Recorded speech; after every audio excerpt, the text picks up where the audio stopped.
Hello, everyone. My name is Derek Taylor. If you are watching this, you are part of my HIST 140, Survey of American History to 1877, Section 355, my late starting course. So you're going to have 8 weeks to do what my normal classes do. So this is a little introductory video just to let me do who I am, see my face, make sure I'm not an AI, which I am not, as far as I can understand.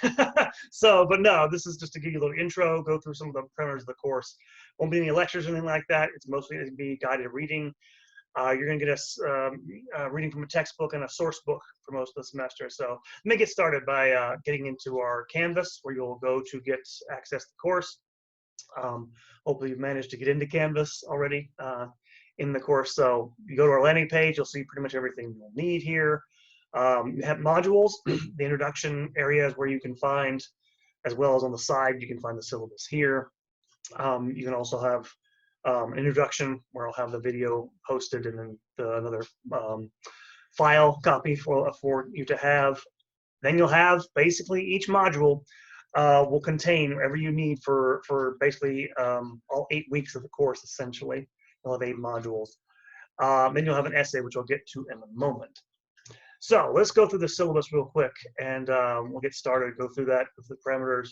You have my name, my contact info. That number is not current, so don't use that. But I usually check my email every day. I'll be checking in with you guys since it's a late starting course because things go faster. But I do usually respond pretty quickly. So get back into this. And then course objectives. Again, it's a survey course, big picture. You'll cover a lot of ground in a short period of time. Honestly, there'll be less work because it's a short course. So, but you will be reading primary and secondary sources. You will be doing, if not research, at least be using primary sources to write a small essay. And then the third and fourth points, learning the major facts of history. So all those things will be a part of your course. Requirements, you'll be graded on 3 criteria: discussion, as you can see in a moment, quizzes, weekly quizzes, 2 of them actually in this course, and then a short essay, which we'll go over in a moment. Grading scale is traditional, 100 to 90, 89, 90, and so forth. Pretty easy there. There are 2 texts. You must have both of them. Get them as soon as possible. Rent them if you can. There should be electronic versions available, maybe from Amazon or from places like that. Whatever you can do to get them, get them. But have them as quickly as possible. All your work is tied to them. So America, A Concise History, the 6th edition. The 6th edition is not the most current, but it's cheaper. It's the same thing, basically. So that's why it's there. And then you have Cobbs-Hoffman, Major Problems in American History, Volume 1, which is a source book. So it's going to contain primary sources, and primary sources are sources that come from the periods that you're studying in the past. So they're made by actors who, for example, were a part of the American Revolution or fought in it or something like this, if you're studying that. And then each chapter will have 2 essays by contemporary historians living today in our times, looking back on these. And that's what secondary sources are. That's what secondary sources are contemporary histories, right? And so they look back at the past using primary sources to evaluate past events, right? I want you to get that distinction into your mind. It's basic for understanding history and how to study it. Okay, in terms of evaluation, discussion. So I'll show you in a moment. I have discussion forum for each module set up. They'll have one discussion going off of each chapter, basically in both texts, essentially. We'll show you in a minute. And so you're obliged for each discussion to post 3 questions and respond to 3 of your fellow students' comments and questions. So write 3 questions, respond to 3 of your fellow students. And again, this is partly to get you to ask questions of each other. I'll be, by the way, not only checking in, I'll ask questions, I'll respond to some of your stuff. You'll need that going forward, but again, try to be, Socratic. Try to argue both sides of the point if you can. Be as, again, this is going to be rough, I know, and some of you will struggle to week after week do this, but do it. It helps train your mind to be able to do that stuff. So, one thing to note here, by the way, on these forum, the discussions is supposed to regard the textbook, but also the source book. So all the discussion readings should be addressed. So at least have one question about one of the sources in the source reader. So you'll have like a selection of say 8 primary sources. They'll number them 1, 2, 3, 4, 5, 6, 7, 8. And what you'll do is just ask a question about that. You can usually, it helps, by the way, to put a page number so fellow students could look it up. Just make it easier for them to respond. Okay. And then yeah, also the textbook, that's fair game if you want to do that. You can ask general questions, but I want you to focus on those readings. Hold on for one moment. Gus, be quiet. That's my dog, sorry. And so yeah, and so they, that's how you should address each discussion, the topic, but reference to the text. I want you to see you guys engage with the text. Discussion posted on a weekly basis, as you'll see. So you'll be doing 2 discussion for each week. Again, you're doing a semester's worth of work basically in one semester. So that's one part of your grade. Second part of your grade is going to be quizzes over each of the chapters in the America textbook, right? The textbook, of course, gives you a general narrative things. The source readings give you, the building blocks of where these historians are getting these ideas from. So there'll be 2 quizzes per week. You'll be reading 2 chapters of the textbook, and then looking at 2 chapters out of the source reader as well every week. So it's a lot of reading for such a short time period. I hope you have time to do it. So that's that part of it. And the essay, I'll go over this in a moment. You basically take one of the chapters in the source reader, major problems in American history, and write an essay based on it. I'll go into that in a moment.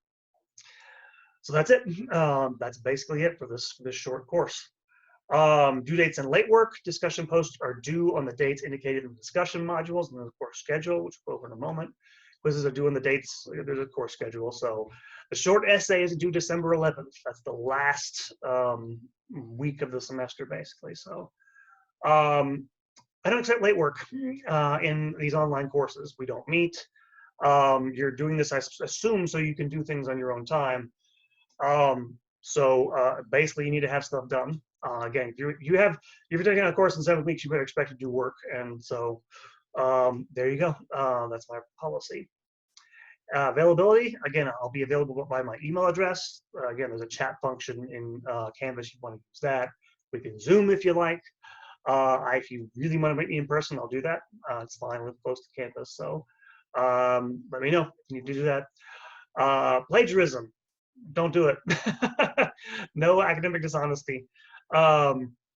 You basically have to turn things into the Dropbox, which again, it's only the one essay, but I'm not going to read through this. Read through it yourself. Don't cheat. Representing all a part of someone else's work as your own is plagiarism. So if you copy and paste something from somewhere and you don't thoroughly, even the textbook, like I know you're using the textbook and you will do that in the essay, change the wording. I don't want to see like, oh, I changed 2 words and like the whole paragraph is the same. That's plagiarism. And you can't do that unless you're Joe Biden, then it doesn't count apparently. But no, you you can't do that in this class. Wherever else you can get away with it, you won't get away with it in this class. I will. Your grade will suffer for it dramatically. All right, so those are the criteria. Course schedule. You have it goes here, module 1 through module 1. You're starting early, so get quickly. You'll have quizzes due normally on a Friday, normally on a Thursday, and then on a Friday. So your first quizzes are due on Thursday this week, so get them done.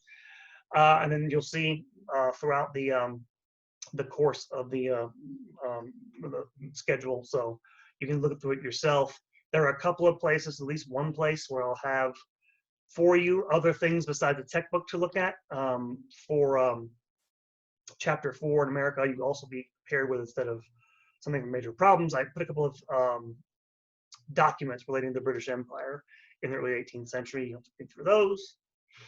And then one other place down here, toward the end, you'll be watching a documentary, or part of it anyway, about 35 minutes or so, of a documentary around religion in the early American Republic, God in America. So you should be able to click on that. It should come up. Let me know if the link doesn't work. It has worked in the past. I've checked them, but sometimes they go off during the middle of the semester. But down, up through, you'll go from colonization up through the establishment of the British colonies, Revolution, the early Republic. Talk about economic life, religious life. That's what that one's for. And then the Civil War, sectional crisis, going into that era. So you'll have that there. Yeah, and I put this little tab at the end of all my syllabi. I'll make alterations to the syllabus as needed. It will not be major changes. We'll not be having grading changes and stuff like this, but minor things if we need to. That's basically all we'll really need to do with that. So return to the landing page. And a couple of things you can find in each module, both the quizzes and the discussion forum for each chapter. So first chapter's Colliding Worlds. You go in there, you click on it, and you'll have the readings listed there as well, so you won't need to do much else. So everything's right there for you with everything you'll need. Quizzes right down the line. Pretty simple. About the essay, let's go to the essay. This is just a description. The same description is going to be in the actual Dropbox, which I'll show you in a moment. Short essay. You'll write an essay of 3 to 4 pages. Very short, double spaced, by the way. And what you're going to do is take one of the chapters in the Major Problems in American History reader. At the beginning of each chapter, it's set up very nicely for you. They have a section called Questions to Think About at the beginning of each chapter before they describe all the sources. Take one of those questions and answer it, and then write an essay. Write an answer in the form of an essay, basically. But you should probably put the title. Actually, you will. It's actually required. The title of your essay should be the question you chose. So if the question is, what, it wouldn't be this broad, but what were the causes of the Civil War? Well, your essay, which you couldn't do in 3 or 4 pages anyway, in any realistic sense. But whatever the question is, put it at the top of your paper as your title. Pretty simple. Write a brief thesis in the format clearly stated. Be clear, by the way. Don't worry about your Don't worry about your thesis being sophisticated. Don't try to impress me. You can't anyway. Just answer the prompt clearly. Have an introduction, a body, and a conclusion.